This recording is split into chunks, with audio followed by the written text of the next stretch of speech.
a lot of young leaders out there, and a lot of new leaders out there, they have a hesitancy about giving feedback.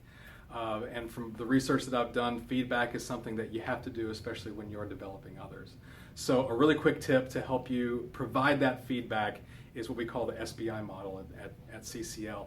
It's situation, behavior, impact. So you have to be clear about the situation, you have to be clear about the behavior, and the impact it had on you.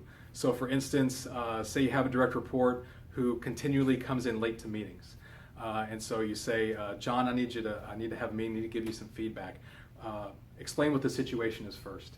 Remember that meeting that we had Tuesday that started at 3 o'clock.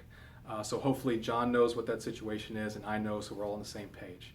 So that's the situation. The behavior, John, you came in 10 minutes late. So that's the actual behavior. And the behavior is something that a video camera could capture or something an audio could capture as well. There's no value system behind it. You're just simply explaining the behavior. So again, John, the situation was, we had a meeting at 3 o'clock on Tuesday.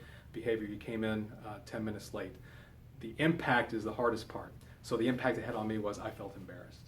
So if you can find 3 simple sentences, situation, behavior, impact, you're going to be much better off. And I'd highly recommend giving much more positive feedback than negative feedback. In fact, the Gottmans, who are great relationship experts, they saw that people who, and couples who are much better off in their marriages and tend to stay through and keep staying married, they tend to have much more positive interactions than negative interactions, particularly during conflicts, as much as a 5-to-1 ratio, positive to negative.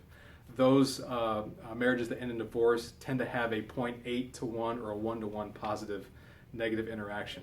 So if it works for relationships and marriages, I think it would tend to work for leaders as well. If you're able to give 5 positive pieces of feedback for every 1 negative feedback, you're going to be doing great in terms of leading the folks that you have.